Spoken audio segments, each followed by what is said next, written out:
Transcribed. Ladies and gentlemen, the ringing of that phone bell brings you mystery, adventure. Nero Wolfe's office, Archie Goodwin speaking. What? Oh, Fritz. Yeah, I thought it was the outside line. Yeah? Yes, thanks. I'll be right down, Fritz. Boss, Mr. Wolfe, will you please hurry? You're well aware that it will avail you nothing to hurry me. Why must the world be in such a rush today? But the car, it's downstairs waiting. Fritz is all ready. Let him wait. Isn't it enough that I've agreed against my better judgment to leave the comforts of home to go rushing through the crashing traffic of the city? To a dinner? That should be an inducement. Fritz could have prepared a delicious dinner. He has truffles in the pantry. Well, why did you promise Arthur Merle? You didn't have to accept the invitation. Quite so. He's an old friend. Besides, he does set an excellent table. It's just that I don't like the traffic. Traffic? I know why. It's that awful oxygen in the atmosphere outside. It's not the traffic. Archie, you're talking much too much. I know, boss. I'm impatient. Would you mind giving me some slight indication that you intend to move from that chair? Just as soon as I finish this beer. Sure you wouldn't care for half a dozen sandwiches before we go to dinner? If we were going anywhere other than to Arthur Merle's, I'd agree with you. He's the only person in the world I know of, except myself, of course, who has a proper appreciation and respect for the art of preparing good food.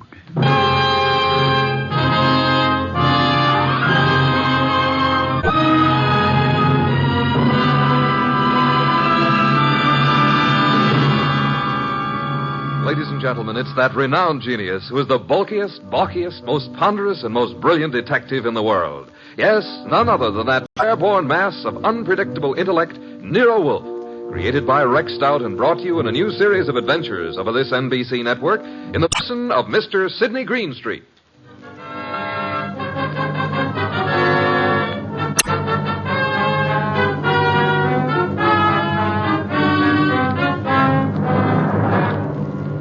We usually refer to this story as the case of the final page. Under normal circumstances, the last page of a manuscript would be absolutely worthless unless you read all the preceding pages. But in this instance, the final page held the answer to a murder. Without that page, we couldn't arrive at the solution. Actually, we didn't even know the problem. Anyhow, I finally got Nero Wolfe to the lobby of Arthur Merle's apartment building. Going up. Up, please. Are you going up, gentlemen? Are you, honey? Certainly. It's my job. And so are we. To you, boss. When did they install women elevator operators in this building? I've been here for 2 years. Floor, please. Arthur Merle's apartment, I believe it's 814. That's right. Are you Mr. Wolfe? No, this is Mr. Wolfe. I'm Archie Goodwin. Although the name Wolfe would be much more appropriate for him than for me. How did you know he was Mr. Wolfe? Mr. Merle came in half an hour ago. He mentioned that he was expecting you. You see, Archie, you rushed me unnecessarily. We practically preceded him here, and we'll probably have to wait interminably for dinner. I just hate to be late. Arthur Merle has never been on time in his life. He's no more punctual than any other writer. He's never been known to meet a deadline on time. This is your floor, gentlemen. Arthur Merle is just down the hall to the right, 814. Thank you. And, by the way, I want to compliment you on your congenial attitude, miss. I'll speak to the... Oh, thank you, sir. Decent of you. What's your name, huh? Women are usurping everything. Really costs to live here. Merle's really in the chips. Every book he writes sells 1 million copies. Remember the last time we had dinner with Arthur Merle? I do. Delicious. Mountain quail. Shot them himself. Yeah, he's quite a marksman. Archie, such proficiency as Arthur Merle displayed in hunting is evidence of a wasted life. Sure, he probably never made over $500,000 a year in his whole life. Well, ring again. Don't just stand there. Surely he's expecting us. The elevator operator said he was? He seemed quite well informed. If I were a judge of women, which I'm not, I'd say she has a line on every male in the building. She can get a line on me anytime she wants. Archie, your insatiable interest in the female seems sometimes to border on the psychopathic. You know a more pleasant way to go crazy? Phooey. It's strange, there's a light on in there. I can see it under the door. Shall I try the door? So, Archie. Thank you. Unlocked. But at least we can get in. He may be in the bedroom. Probably in the kitchen. I'll just sit here. I must forgo the comforts of my own home. I certainly intend to avail myself of the comforts of Arthur Merle's. Very much over-decorated. You wouldn't like heaven unless they had orchids and beer. Not a chair in the place worthy of the name. Well, I'll try that divan while you have a look around. For what? Arthur Merle, of course. Suppose you have a look in the study. Maybe writing. Have a look, my boy. I'm exhausted and thirsty. See if he has any... Boss! Good heavens, Archie, don't shout. I'm coming. It's Arthur Merle.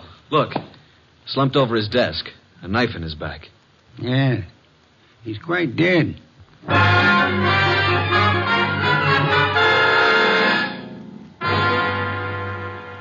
You haven't touched anything? Certainly not. I've been around long enough to know that. Well, you just call Inspector Kramer at homicide. How long do you think he's been dead? I'd say a half hour. From all appearances, yes. And perhaps only 10 minutes. I can't understand it. Why would anyone want to kill Arthur Merle? Everybody liked him. Last man I'd expect such a thing to happen to. The answer is probably a considerable distance from the question, Archie. Inspector Kramer, homicide. Archie Goodwin, Inspector. Just a minute. Nero Wolfe wants to speak to you. Oh, no. Don't tell me you two have stirred up something on a night like this.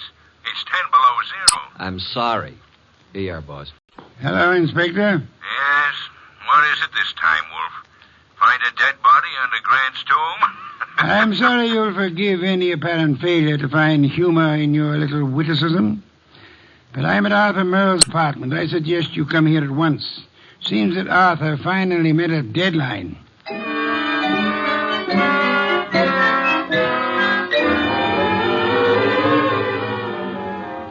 So you just walked in here and found Merle dead, huh?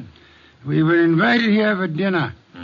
Anyone else around when you got here? No? You see anyone, Goodwin? Only the elevator operator who brought us up.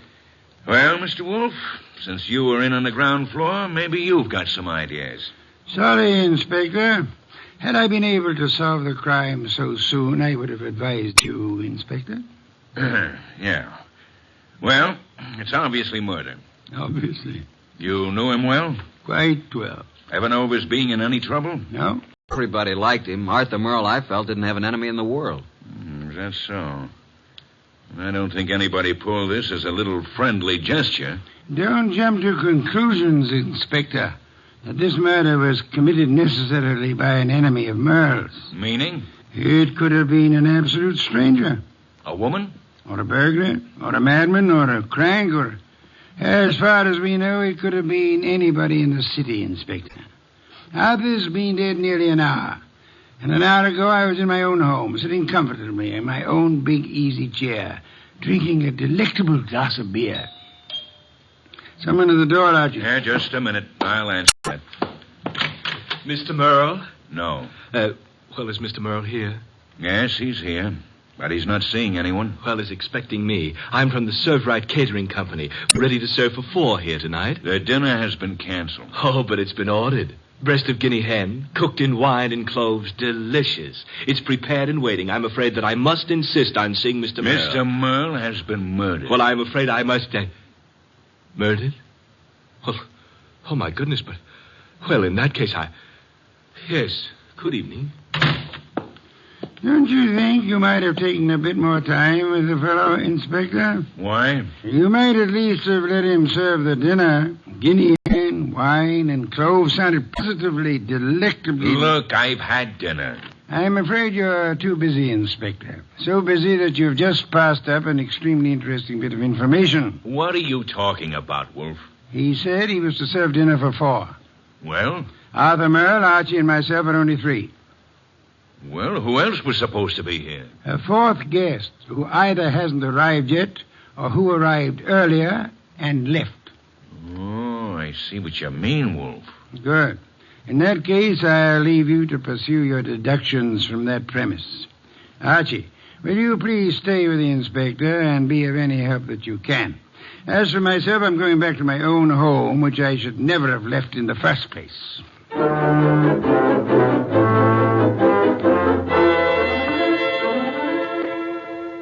Okay, that finishes the apartment search, Goodwin. And what have we? Nothing, except that Merle had over $300 in his pocket. He was wearing a ring worth a couple of $1,000, so it couldn't have been robbery. And I don't think it was premeditated murder. Why not? The weapon. Obviously, if someone had planned on killing Merle, he'd have prepared it better. Used a better weapon than a blunt paper knife. No, as I see it, someone was here before you and Wolfe arrived, and for some reason that person found it necessary to kill Merle, and he did it on the spur of the moment. I'm listening. And it's obvious. Merle was slumped over his typewriter. The sheet of paper was in it. He'd been working. May I see it? Yeah. Starbreaker. Strange title. Page 189. He was getting well along with his latest mission. Apparently. Gregory Thorne slipped paper into his pocket. It was just an ordinary piece of paper, but Gregory knew its value. Used properly, as Greg knew how to use it, it would be worth $100,000. He walked away briskly, and as he... That's all. Yeah, that's all. Must have been writing. No, I'd like to read the rest of it. We didn't find any more of it. Any other ideas? No, at the moment we seem to be right where the murderer himself left off. Oh, what is this, open house? Sorry to be so... Oh. Oh, what? I expected to see Mr. Merle. Is he here? Well, who are you? Cynthia Roberts. He expecting you? Well, no. That is, Come on in, Miss Roberts. Thank you. Maybe the young lady is trying to say that he didn't have to expect her. Maybe she felt free to call without its notice, Inspector. Inspector? What did you want to see Mr. Merle about? I'm his fiancée. Oh. Had dinner yet, Miss Roberts? Why, yes, I had dinner earlier. When were you last here, Miss Roberts? Last night after the theater. Arthur and I were... What's the matter? Is something wrong? I'm sorry to have to tell you this, Miss Roberts, but Arthur Merle was murdered.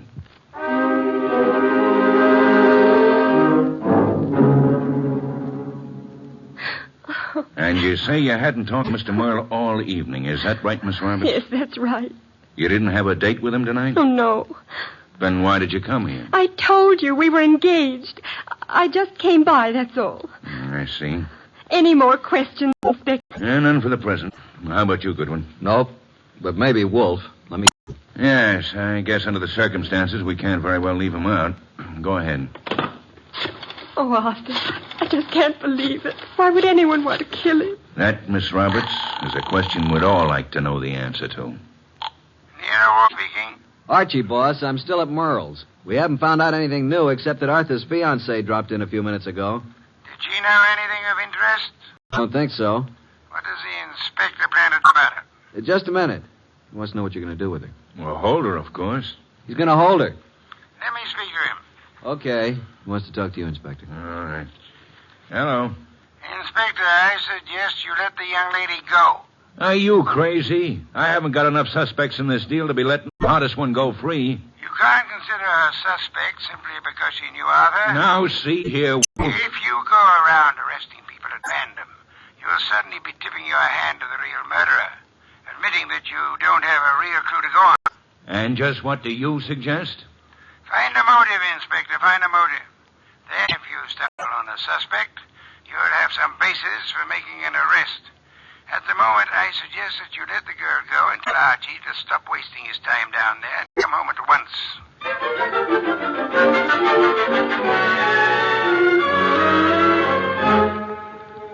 So that's the story, boss. We went over that place with a fine-tooth comb. Nothing.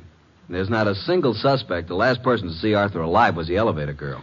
Correction, Archie. The last person to see Arthur Merle alive was the person who ended his life. Well, I just can't imagine that pretty little elevator gal. You don't solve crimes by imagination, Archie. Then there's Cynthia Roberts, his fiancée. You suspect her? Not exactly, but just suppose she did have a motive. Maybe he threw her over. Wouldn't it have been very clever of her to come back to Arthur's apartment after the police arrived, allegedly looking for him? I thought you were the admirer of the fairer sex, Archie. So far, the best you can do is practically accuse the elevator girl and Arthur's fiancé of murder. Well, who else is there? Certainly the fellow who came with the food doesn't count. I repeat, who else is there? The entire population of the city, Archie. Thanks. Well, that's all I get. Oh, there was something else. What? This. Page 189 of what appears to be Arthur's latest novel. It was his typewriter. As you can see, just started the page. Starbreaker. Very interesting. What's the rest of it? That's all we found. What? And there was something missing. Archie, Yes, boss? first thing tomorrow morning, get the address of Mr. Morton, who publishes Arthur's books. Then get over to see him right away.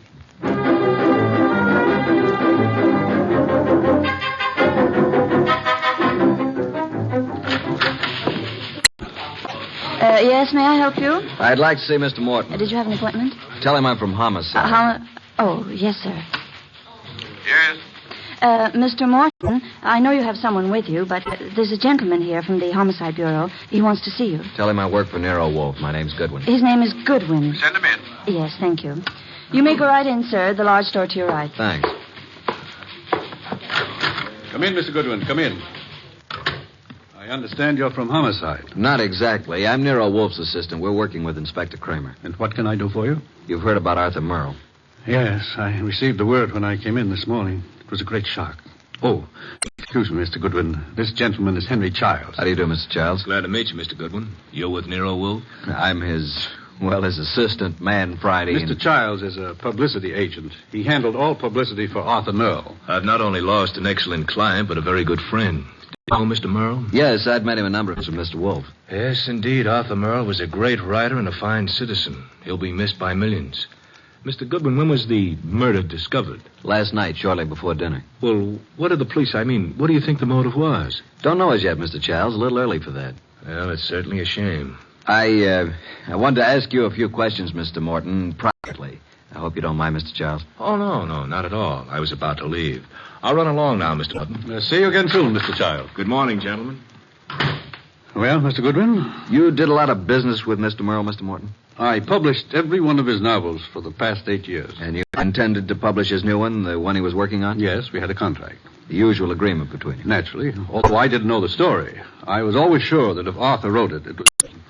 Mr. Merle's name on a novel was a guarantee that it would sell 1 million copies. You don't know what this last one was about? Haven't the faintest idea. We relied completely on Arthur's judgment. Not even any carbon copies, huh? Not that I know of. Why? When Mr. Merle was killed, the only thing missing from his apartment was the novel. The novel? The first 188 pages, all we found of it were a few lines of page 189 in his typewriter. He must have been working on it when the murderer stabbed him. But the rest of it's gone. You mean... Goodwin, the novel's gone? Oh, this will cost me $1 million. Well, it cost Arthur Merle his life. Arthur Merle dead and his novel gone. I can hardly believe it. Well, thank you, Mr. Morton. Oh, I hope I've been of some help, although I'm don't sorry quite... you haven't. But we may call on you again. Before it's over, you may be a great help.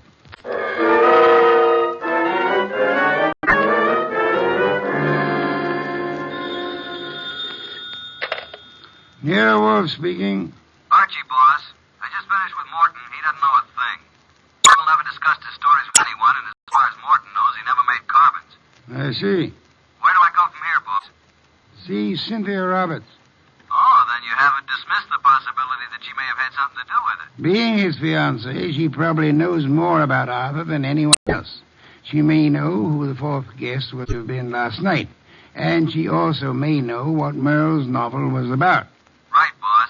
I'm anxious to know what the novel was about, too. I personally don't give a hang what the novel was about.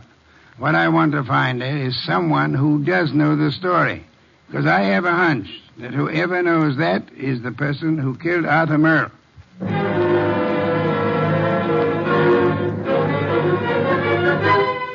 Miss Roberts, I know you want to help us find out who killed Arthur. Oh, yes, of course. I'll do anything. Nero Wolfe and I were invited to have dinner with Arthur Merle last night. Well, I knew he was having friends in for dinner, but I didn't know who they were. Oh, I'm sorry. I hoped you'd know whom he invited. No, he didn't tell me. Miss Roberts, we have reason to believe that there was to have been a fourth person there last night.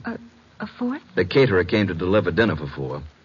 Now, the fourth party never did show up, or else came earlier and left after Arthur was killed. You mean someone Arthur invited to dinner might have killed him? Maybe. Oh, there's no one that I can think of who bore any ill will toward Arthur. We're convinced that this was done on the spur of the moment. Unpremeditated murder. Arthur Merle suddenly became a threat to someone.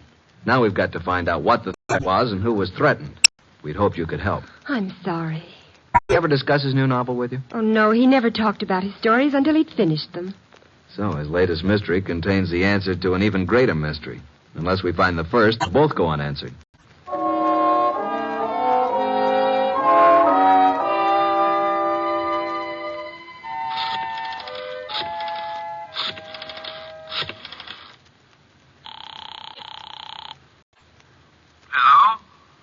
Mr. Morton? Yes?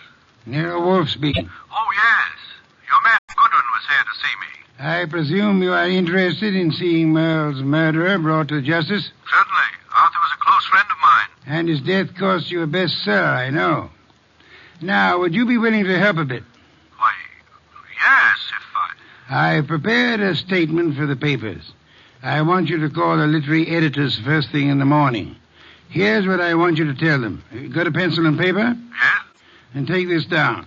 Quote, Mr. Carlton Morton announced today that the last work of the late Arthur Merle will be published according to schedule. Fortunately, it was Mr. Merle's custom to furnish his publishers with carbon copies of each day's work. Consequently, with the major portion of his...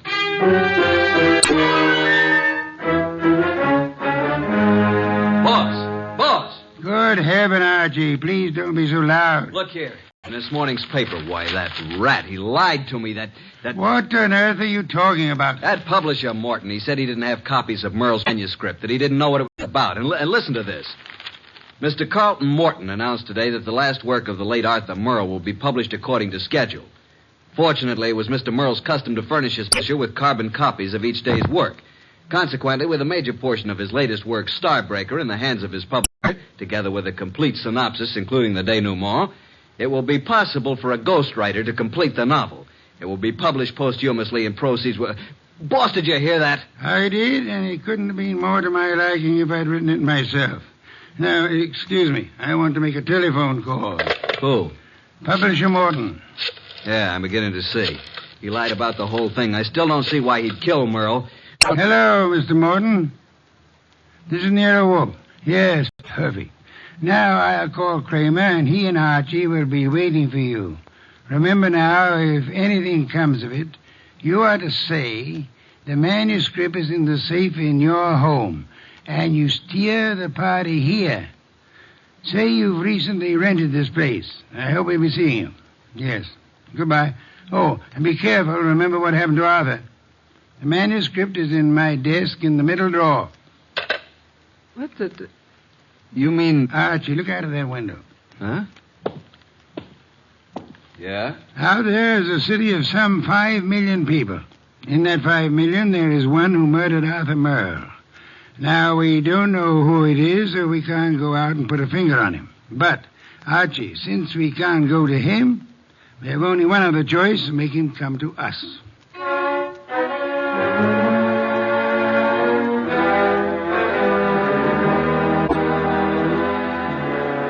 Will you tell me why we're sitting here in the dark in Wolf's office? Yes, Inspector Kramer. Mr. Wolfe promised us a caller. Mr. Morton is to pretend that he's rented this place recently. Well, who's the caller? Can't tell you until he or she gets here.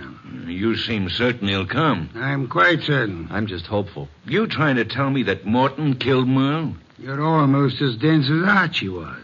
No, Morton didn't do it. Unless Mr. Wolfe is very wrong, which is doubtful, before the night is over, Morton will know who did. And then it won't be long until we know. You should get on a quiz program. You're so good guessing games. Shh. Listen. Huh? Someone's coming.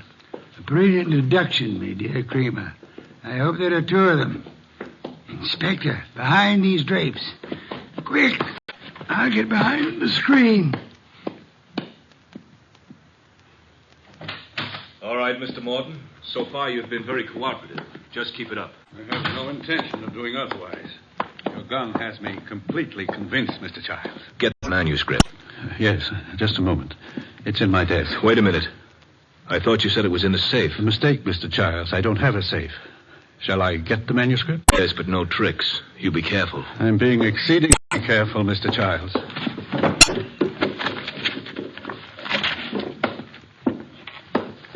There you are. Starbreaker by Arthur Merle.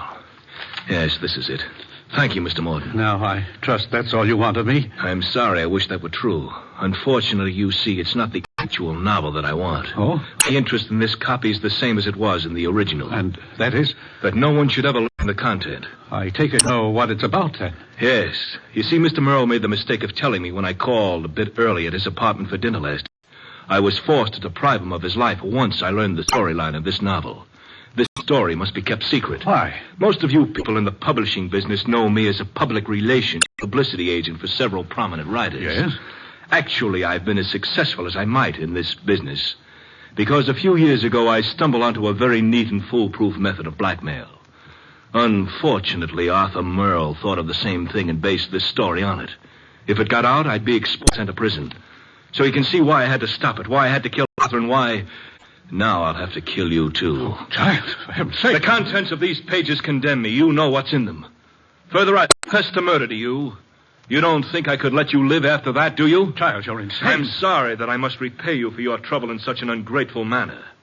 I'm sorry to do this to you, Giles, but I can't... Giles, please, enough! Sorry, Mr. Childs. I wasn't trying to ask you to drop the gun. All right, Mr. Childs, get your hands up and stay where you are. Nice going, Mr. Morton. Who are you? That took courage, Mr. Morton. Sorry we had to wait so long, but we had to make Mr. Childs here convict himself. Convict? What do you mean? We've been waiting here for you, behind the drapes all the time. We heard every word. Mr. Childs, you're under arrest. Police? Yes, Mr. Childs. Only one person could have been so anxious over a copy of that novel. That's the person who killed Arthur Merle for the original. And we heard you confess to that. And that's all we need to convict you. We didn't have any proof until we set it up for you to make a second try to cover up for the first. Fortunately, the setup worked. Setup? Take a look at the rest of the manuscript, Mr. Childs. What? Oh, the front page is there, all right, but look at the rest. Why, they're blank. They're just blank pages. You didn't have a copy at all. No, but we certainly got a murderer. Eh, Inspector? Childs! Childs! Stop, Childs! Stop! Well, that's one way to avoid standing trial.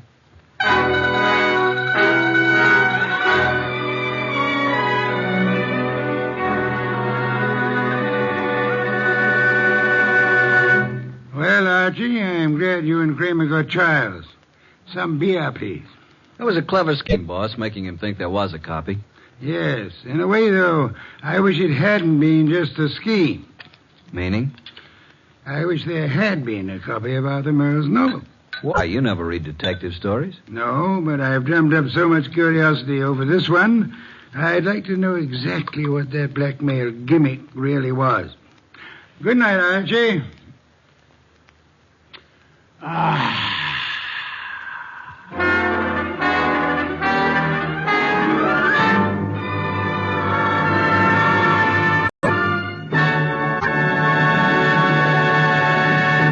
You have been listening to The New Adventures of Nero Wolfe, starring Sidney Greenstreet.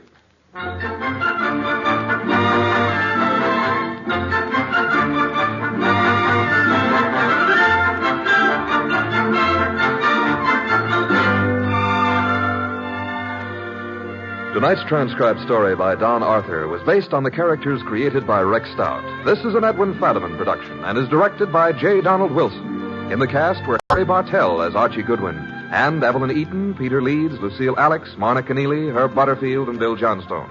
Next week at this same time, Nero Wolfe and Archie will bring you the case of the Telltale Ribbon. Don Stanley speaking. 3 chimes mean good times on NBC. There's excitement for you Sunday when talented servicemen compete on The Phil Regan Show. And Sunday on NBC also means another delightful adventure with Cary Grant and Betsy Drake when they star as Mr. and Mrs. Blandings, the proud but bewildered owners of the famous Dream House. The chimes are your invitation every Sunday to Mr. and Mrs. Blandings. Tomorrow for excitement, hear Herbert Marshall in The Man Called X on NBC.